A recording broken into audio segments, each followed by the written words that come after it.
Welcome, fight fans, to Art of War Cage Fighting 39 pre-fight show, and we are joined by royalty tonight. First, we have Jillian Peterson, the matchmaker, and she's got a lot going on we're going to talk to about. But the Underground King, Eddie Alvarez, listen, the legend, the OG himself, one of the guys who helped bring MMA to Philadelphia. He's been doing it for a long time. He's got a new facility. He's got a big fight coming up, BKFC. Eddie, man, thank you for giving me some time. You're a man of the people.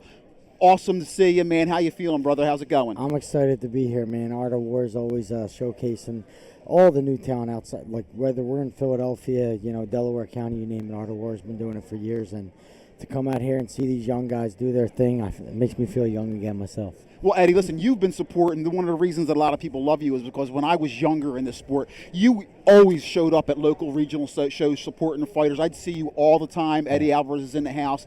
Not take pictures. You're friendly with everybody. Just special thanks to you for helping, that friendliness, building a sport. It's important. It really is to make guys feel comfortable. You might meet an amateur fighter. Oh, my God, I'm working with Eddie Alvarez. Yep. And you've always been welcoming to those type of people. So you're one of the reasons why this sport has grown so much. So much love there.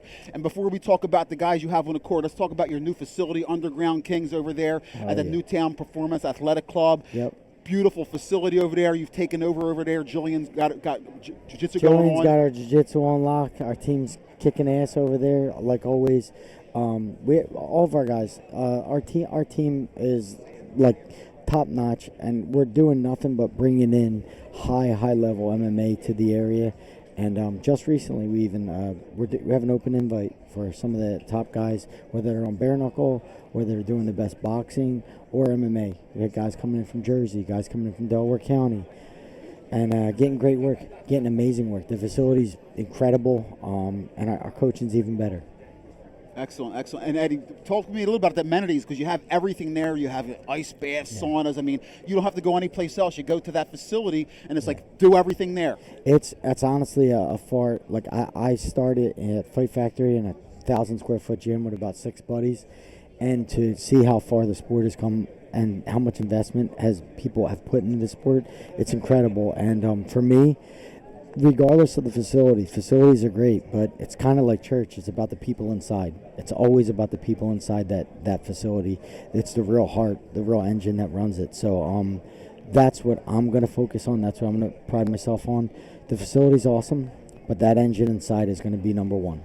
And one of the things that I love is you guys are groundbreaking over there. I mean, you're doing the bare knuckle, but obviously jiu-jitsu is always going to be a part of it. And as far as I know, Jillian is the only female. I mean, I asked her when we were trying to come up with another facility where Jillian took over the jiu-jitsu program, so that's awesome that you guys have a female doing it. Yeah. I'm sure you'd still do jiu-jitsu. You train everything right over there. Talk to me a little bit about cross-training. It's been a while since I've rolled around on a mat, to be honest with you, just because of how much bare knuckle's been in my life over the past 3-4 years. I've been trying to increase my boxing knowledge, but I'm really looking forward to kind of rolling around again. I've never been a crazy gi guy, but just going no gi, rolling around in classes, even with my son who's up and coming, and the new guys there, I'm really excited. Well, before you get back to the corners, I know you got your work tonight. Let's talk about a couple of people that you have on the card tonight. Eric Bites, listen, I love this fight. He's fighting McCaffrey. I think this is a matchup of two guys. Both have pro skill sets. I think we're lucky to be seeing them as fighting as amateurs, because I think they're both close to being pros. I love this fight. Talk to me a little bit about Eric, because he's a dog. Yeah, a dog is exactly, you took the words right out of my mouth. When I look at Eric, his matchup is the guy he's fighting is much of an athlete, a very, very, very good athlete, explosive. He opens up a little wide, and I think Eric he's more of a technician, less of an athlete, more of a technician and dog, absolutely dog. He's have a never quit attitude, and he keeps coming. It's really difficult to stop. And just in my small amount of time kind of working with Eric, I can see that in him, and the things about just keeping present inside the fight, and regardless of what's happening, bring that dog out of him, and eventually I think he overcomes this kid. Okay, James Padmore, listen, he's bigger than you. I'm sure you still got to see him, though. He's making his pro debut. Yeah. He hits hard. He's a great wrestler. What are you expecting from James tonight against another guy, Michael Kennedy, who is you know, a little bit of a karate stance. He fights, has a little bit of an awkward style, likes to strike. What are you thinking for James Padmore tonight? When we kind of assessed, sat down and talked to James a little bit. It's about taking away his space, about taking away the karate guy's space, where they kind of jump in and out. They need space to relax. They need space to be creative and kind of pick their shots. Padmore needs to come forward, take away that space, and show his brute strength and power against this guy. If he does that, he takes home the win again. And I think the Underground Kings and MPR go 2-0 tonight. I love it. I love it. Listen, quick, so give me a shout out how great Philly's doing. We got a lot of UFC guys in the UFC. I see you working with Sean Brady, Joe Pfeiffer. It's just such a great atmosphere, right? Just before you go, talk about Philly overall MMA, the impact that we're having. Like, listen, Eddie, back in the day, it was Eddie Alvarez, then it was Paul Felder, and now we're looking at, we have, a dozen guys in the UFC from Philly. And talk to me a little about the atmosphere now at Philly, how we're making an impact from Philly.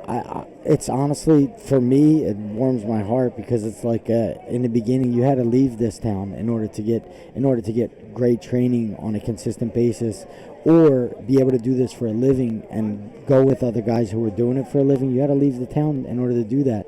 I hate it, having to go to Florida or having to go travel here or there to get with guys who are doing it. Now we have full-time fighters, and that's dangerous when you talk about Philadelphia, because we're the number one fighting town in this country.